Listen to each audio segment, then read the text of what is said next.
Hello दोस्तों, स्वागत है आप सबका एक नए सेशन में।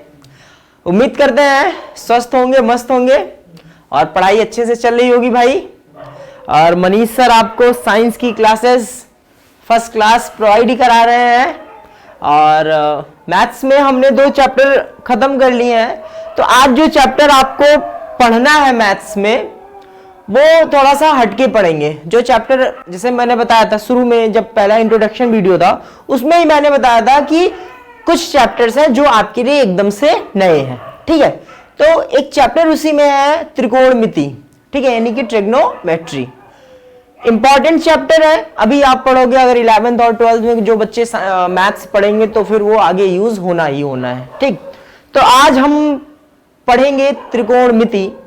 तो जानेंगे त्रिकोणमिति है क्या, ठीक है, क्यों यूज किया जाता है, ठीक है, और बाकी उसके जो बेसिक फंडामेंटल्स हैं उन सारी चीजों के बारे में हम डिस्कस करेंगे। चलिए चलते हैं सीधे अपने टॉपिक पर बिना देरी करते हुए।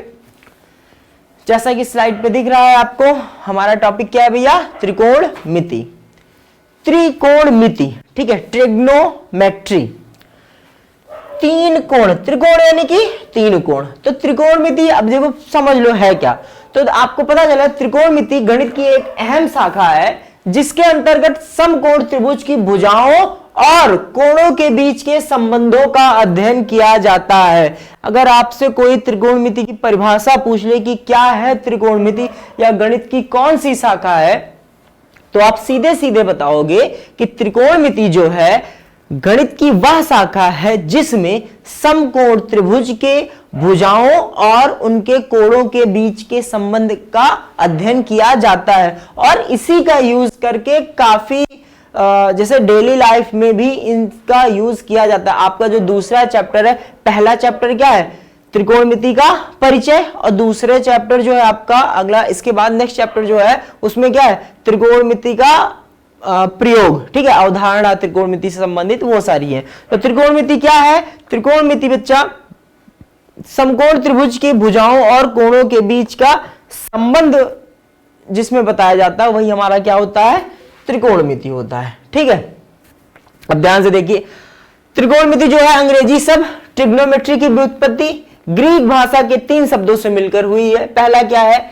ट्राई यानी कि 3, गॉन मतलब की भुजा, और मेट्रॉन मतलब की माप, अर्थात 3 भुजाओं की माप जो कि एक त्रिभुज होता है।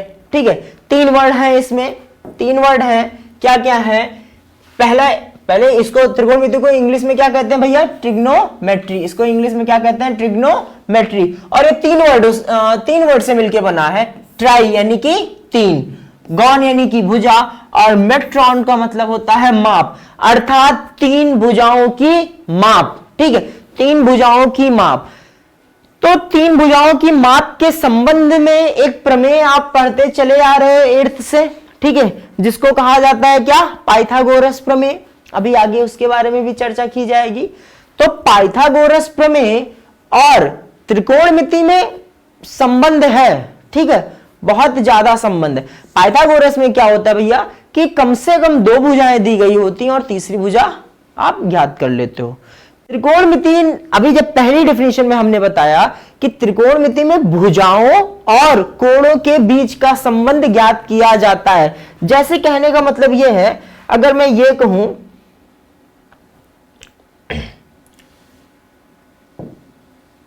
जैसे अगर मान लो आपको दिया होता एक समकोण त्रिभुज दिया होता, ठीक है भैया, एक समकोण त्रिभुज दिया गया होता, ठीक, इसकी 2 भुजाएं मान लीजिए 5 और सॉरी इसको आप कर लीजिए 4 और 3 दिया होता।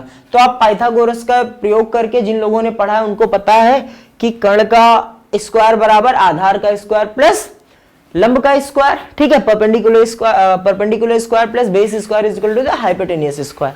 तो यहां से आ जाता 5, ठीक है। ये आपने पढ़ा है कहां से? पाइथागोरस से पढ़ा है। लेकिन अगर सिर्फ और सिर्फ हमको ये दिया होता क्या? एक भुजा 3 दी गई होती और फिर पूछता इसका माप, ठीक है, एक भुजा 3 दी गई होती और एक ये 90 अंश होता और ये एक कोई साइड दिया गया होता 30 डिग्री या जो कुछ भी, तब पूछता इसका माप, तब पाइथागोरस नहीं लगता, तब हमारा अब यहीं से शुरू होगा त्रिकोणमिति का यूज, यहीं से हमको त्रिकोणमिति का यूज पता चलेगा कि क्या यूज है त्रिकोणमिति का। अभी आगे देखते चलेंगे कैसे क्या है। तो ट्रिग्नोमेट्री का मतलब क्या होता है, तीन भुजाओं की माप, जो कि एक त्रिभुज होता है और कौन सा, समकोण त्रिभुज, ठीक है। त्रिकोणमितीय अनुपात जो कि है आप में, उन्हीं का यूज करना है आपको। तो किसी समकोण त्रिभुज में किन्हीं दो भुजाओं के अनुपात को त्रिकोणमितीय अनुपात कहते हैं। समकोण त्रिभुज की एक भुजा समकोण होती है, अर्थात एक भुजा 90 अंश तथा अन्य दो भुजाएं न्यून कोण पर होती हैं। इनकी भुजाओं के नाम निम्न प्रकार से हैं, वो आगे अभी हम बता रहे हैं। यानी कि क्या कह रहे हैं कि आपका जो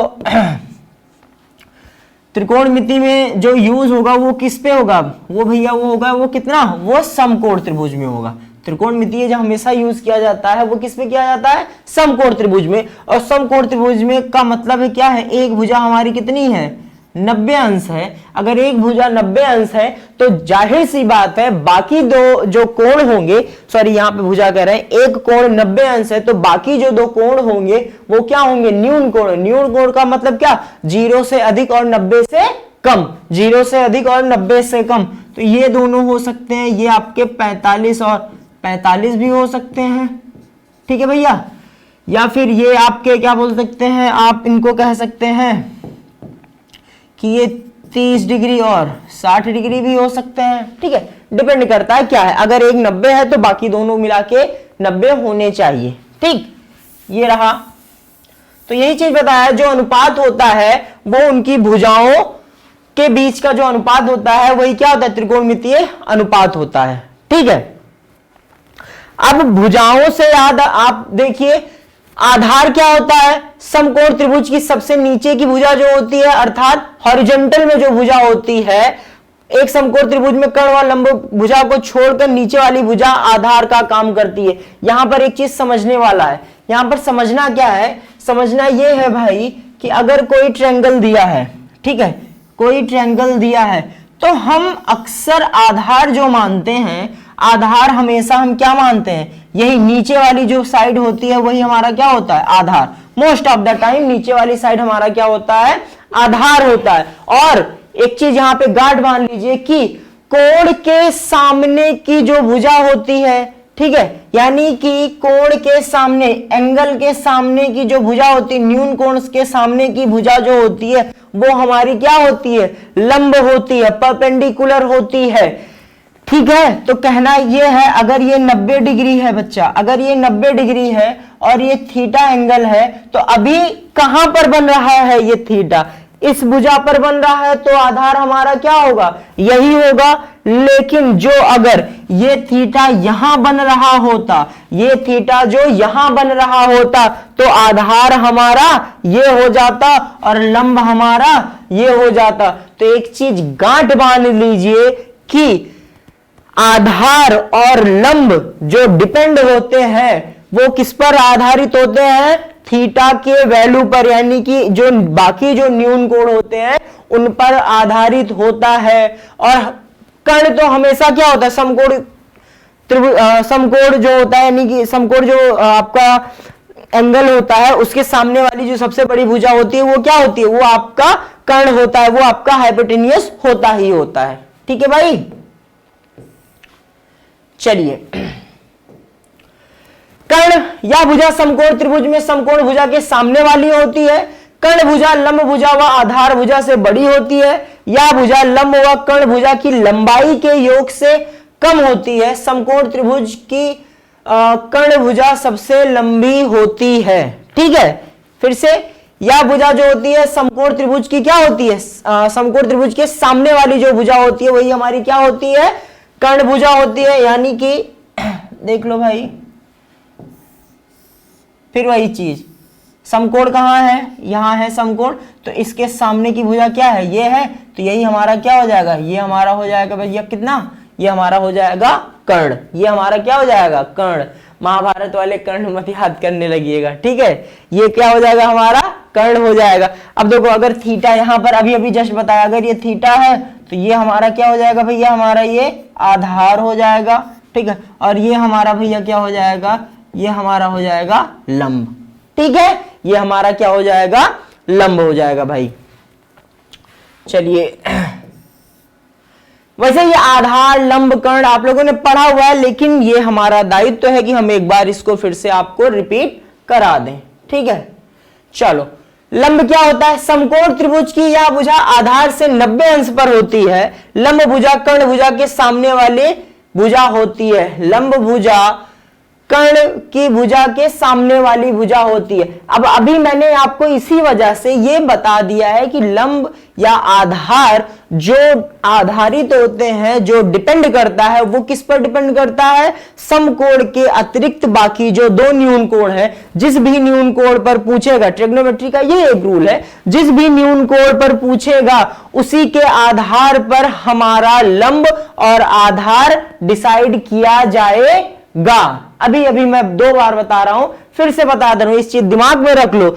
जो भी थीटा होगा, जो भी एंगल होगा, न्यून कोण एंगल जो होगा, ठीक है, न्यून कोण त्रिभुज जो भी होगा, उसका सामने की जो भुजा होगी वो क्या होगी, लंब होगी, और वो न्यून कोण जिस पर बन रहा है, जिस भुजा पर, वो क्या होगा, आधार होगा। फिर से देखो, अगर ये थीटा है तो ये तो ऑब्वियस सी बात है 90 डिग्री रहेगा।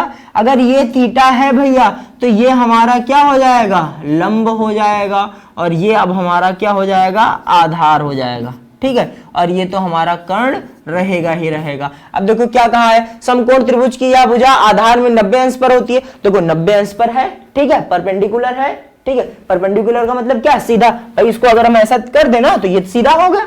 भाई ये त्रिभुज को हम ऐसे भी तो लिख सकते हैं, ध्यान से देखो, अगर 3D एनिमेशन का होता तो हम इसको उठाकर ऐसे कर सकते थे, यानी कि अब सोचो, अज्यूम करो, अब हम इसको ऐसे कर रहे हैं, यानी कि ये वाली साइड यहां आ गई, ये साइड हमारी, ये वाली साइड यहां चली गई, ये साइड यहां चली गई, और थीटा जो था ये यहीं पर तो था, थीटा जो था ये यहीं पर तो था। भाई ये वाला थीटा देखो, दर्पण प्रतिबिंब एक तरीके से लगा दो। ठीक है, ये दर्पण प्रतिबिंब लगा दो, अगर शीशे में देख लो और उल्टा रख के शीशे में देख लो तो ये क्या हो जाएगा, इसी का समरूप भी हो सकता है, कह सकते हो। ठीक है, तो ये कितना हो गया, ये हमारा 90 डिग्री हो गया।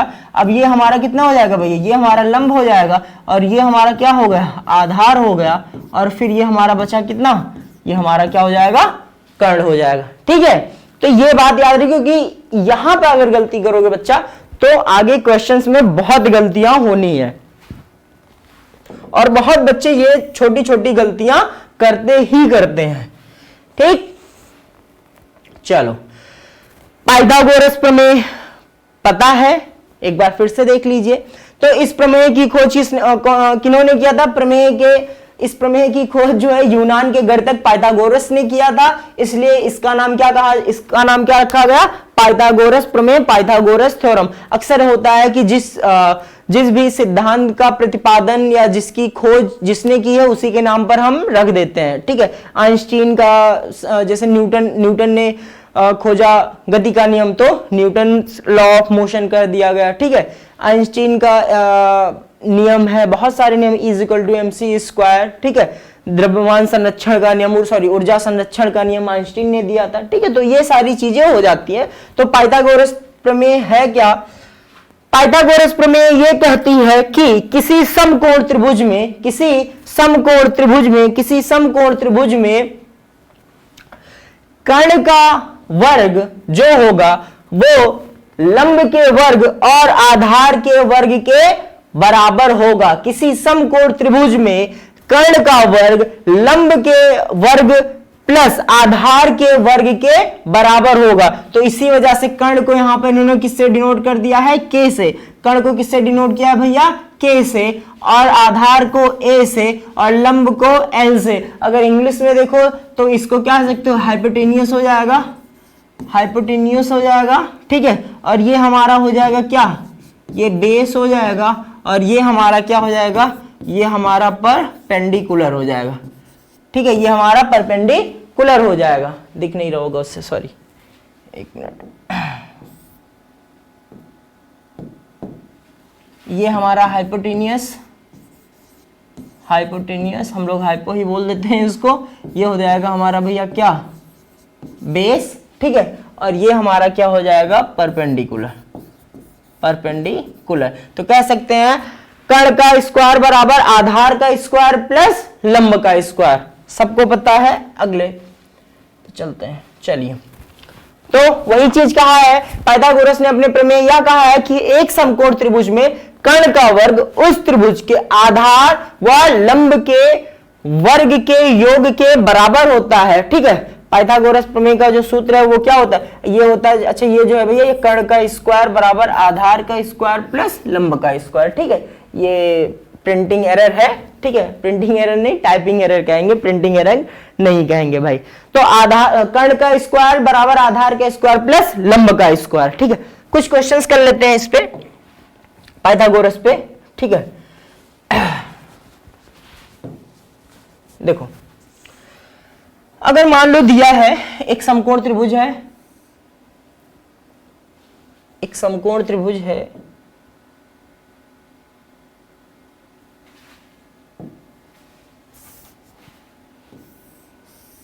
एक समकोण त्रिभुज है बच्चा। ठीक है, ये समकोण है। ठीक है, समकोण है यानी कि ये कितना है, 90 है, लिख देते हैं। ठीक है, मान लेते हैं इसका आधार, अभी मैं छोटे क्वेश्चन से लेके चल रहा हूं। आधार मान लीजिए इसका दे रखा है कितना, 8 दे रखा है। ठीक है, और लंब दे रखा है कितना, 6 सेंटीमीटर, 8 सेंटीमीटर, और ये कितना दे भैया, 6 सेंटीमीटर। और ये है त्रिभुज ए बी और सी। ठीक है, तो पूछ रहा है AC की लंबाई। ठीक है, भुजा AC की लंबाई क्या होगी, ये AC की लंबाई पूछ रहा है। तो जिन्होंने किया है बहुत अच्छी बात है, जिन्होंने नहीं किया है या किए भी थे भूल गए, एक बार फिर से देख लेते हैं। तो क्या हो जाएगा, क्योंकि भाई त्रिकोणमिति पढ़ रहे हैं तो इसमें पूरा का पूरा काफी यूज इसका पड़ेगा, आपको अभी काफी यूज करना पड़ेगा। तो इससे अच्छा है इसकी प्रैक्टिस आप एक बार कर लीजिए अगर नहीं भी किए थे। ठीक है, तो क्या हो जाएगा भाई, सिंपल सा हम जा रहे हैं। अब ये AC क्या है, कर्ण है। ठीक है, तो कर्ण जो है वो कर्ण बराबर क्या है भैया हमारा, इसमें AC है। ठीक है, आधार हमारा क्या है, आधार बराबर क्या है, BC है। और लंब बराबर हमारा क्या है भैया, लंब बराबर हमारा क्या है, AB है। ठीक है, लंब बराबर हमारा क्या है, AB है। तो हमको पता है क्या, कर्ण यानी कि K का स्क्वायर बराबर A यानी आधार का स्क्वायर प्लस L का स्क्वायर यानी कि लंब का स्क्वायर। ठीक है, अब कर्ण का स्क्वायर जो है वो क्या है भैया, तो कर्ण का स्क्वायर तो हमें पता करना है, K स्क्वायर बराबर पता करना है। A बराबर कितना है, 6 का स्क्वायर, सॉरी आधार कितना है, 8 है ना, 8 का स्क्वायर प्लस लंब कितना है, 6 का स्क्वायर। तो यहां से करोगे तो K का स्क्वायर बराबर कितना भैया, ये हो जाएगा 64 प्लस में कितना, 36। ठीक है, 64 प्लस में 36, एक मिनट,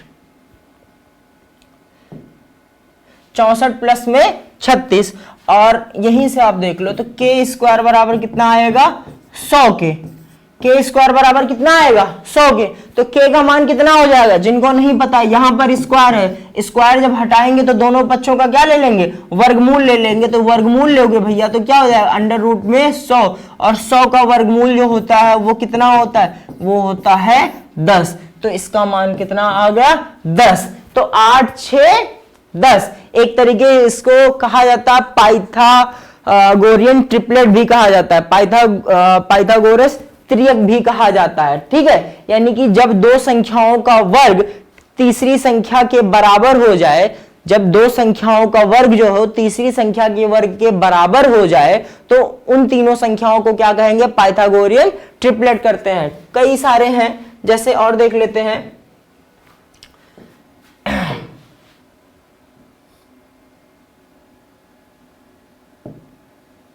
देखो मान लो दिया होता है ये, ठीक है, आपका होता है ये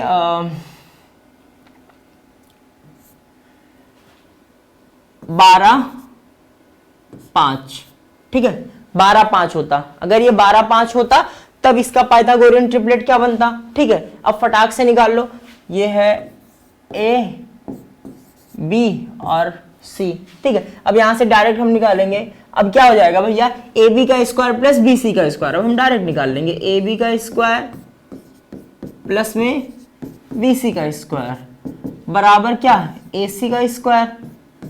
ठीक है, तो ये कितना हो जाएगा, 5 का स्क्वायर प्लस में 12 का स्क्वायर बराबर किसके भैया, AC के स्क्वायर के बराबर। 5 का स्क्वायर कितना, 25 प्लस 12 का स्क्वायर कितना, 144 बराबर क्या भैया, AC का स्क्वायर। ठीक है, 169 बराबर क्या, AC स्क्वायर, तो AC बराबर अंडर रूट में 169, और 169 किसका स्क्वायर होता है पता है आपको, वो 13 का स्क्वायर होता है। तो AC का मान यहां से कितना आ जाएगा, 13। तो AC बराबर यहाँ पे कितना हो जाएगा भैया, AC बराबर हमारा कितना हो जाएगा, 13। ठीक है, ये तो था जब आधार और लंब दिया गया हो तब हमें कर्ण ज्ञात करना हो। ठीक है, अब क्या रहेगा, जब आपको कर्ण दिया रहेगा सिर्फ, ठीक है, या कर्ण और लंब दिया रहेगा, कर्ण और आधार दिया रहेगा, तब आपको अगर तीसरा मान पता करना हो। मान लो आपको दे रखा है, ठीक है, जैसे मान लीजिए आप एक ट्रिपलेट आप बनाइए, छोटा छोटा ही लेके चलते हैं। ठीक है, मान लो ये दिया होता कितना भैया, अभी एक क्वेश्चन क्या था, 10 दिया है। ठीक है, और ये दिया है कितना हमारा, 6 दिया है, और इसका मान पूछ ले। ठीक है, ये 10 ये 6, ये A है, B है और ये C है। ठीक है, और ये तो 90 डिग्री है ही, ऑब्वियस सी बात है। ठीक है, तो अब देखो क्या हो जाएगा, यहाँ पे कर्ण दिया है, आधार दिया है और लंब पूछ रहा है। ठीक है, कर्ण दिया है, आधार दिया है और लंब पूछ रहा है, तो क्या हो जाएगा, लंब स्क्वायर बराबर क्या हो जाएगा, कर्ण का स्क्वायर, कर्ण का स्क्वायर माइनस में आधार का स्क्वायर, कर्ण का स्क्वायर माइनस में आधार का स्क्वायर। ठीक है, तो लंब हम मान लेते हैं L का स्क्वायर बराबर कर्ण का स्क्वायर कितना है, 10 का स्क्वायर माइनस में भैया 6 का स्क्वायर, तो ये कितना हो जाएगा, 100 माइनस में 36, ये L स्क्वायर बराबर, तो L स्क्वायर बराबर कितना, 64 के, तो L बराबर अंडर रूट कितने, 64 के, तो यहाँ से L बराबर कितना आ जाएगा हमारा 8। और अभी अभी हमने ये क्वेश्चन किया भी था, तो हमारा ट्रिपलेट क्या बन जाता है, 8, 6 और 10 बन जाता है। ठीक है भाई, तो ये पाइथागोरस के सूत्र पर संबंधित कुछ सवाल भी थे जो आप लोग जो हमने कर लिए हैं और आप लोग आगे भी कर लेंगे। ठीक है, वही चीज देखो, ये फॉर्मूला जो है ये कट गया है, एक बार मैं इसको साफ साफ लिख देता हूं, आप लोग देख लीजिए जरा। देखो क्या आएगा, ये आएगा कर्ण स्क्वायर बराबर आधार स्क्वायर, आधार का स्क्वायर प्लस लंब का स्क्वायर। ठीक है, कर्ण का स्क्वायर बराबर आधार का स्क्वायर प्लस लंब का स्क्वायर, ये कट गया है। ठीक है, ये आपके, और लंब का स्क्वायर बराबर कर्ण का स्क्वायर माइनस आधार का स्क्वायर, और आधार का स्क्वायर बराबर क्या, कर्ण का स्क्वायर माइनस लंब का स्क्वायर। आप लोग इस पर बेस्ड क्वेश्चंस पहले लगा लो, पाइथागोरस प्रमेय में ना तकलीफ हो किसी को। और तकलीफ कहां होगी पता है आप लोग को, तकलीफ होगी स्क्वायर रूट में। ठीक है, वर्गमूल अगर आपको स्क्वायर नहीं याद है, स्क्वायर रूट नहीं याद है, तब आपको दिक्कत होगी। तो इसीलिए कम से कम अभी आपके लेवल पे बेटा, आपके लेवल पे आपको क्या करना है, 25 तक का स्क्वायर तो याद ही कर रखना है। ठीक है, 25 तक का स्क्वायर जो है आपको याद कर लेना है, ताकि पाइथागोरस की प्रमेय वगैरह सॉल्व करने में या त्रिकोणमितीय अनुपात निकालने में आपको दिक्कत ना हो। ठीक है, चलिए आज की क्लास को यहीं पे समाप्त करते हैं। और भाई आप लोग थोड़ा सा प्यार बना रहे हैं, थोड़ा सा और बरकरार रखिए प्यार, अपना सपोर्ट कीजिए, थोड़ा सा शेयर कीजिए, लाइक कीजिए, कमेंट कीजिए, अपने दोस्तों के साथ शेयर कीजिए। अगर कुछ कमी रह रही हो तो बताइए, उस कमी को सुधारा जाए। ठीक है, चलिए एक बार इसको रिवाइज कर लीजिए कि जितना बताया गया है, और मिलते हैं फिर एक नए सेशन में। तब तक के लिए स्वस्थ रहिए, मस्त रहिए और पढ़ाई अच्छे से करते रहिए। चलिए जय हिंद, जय भारत।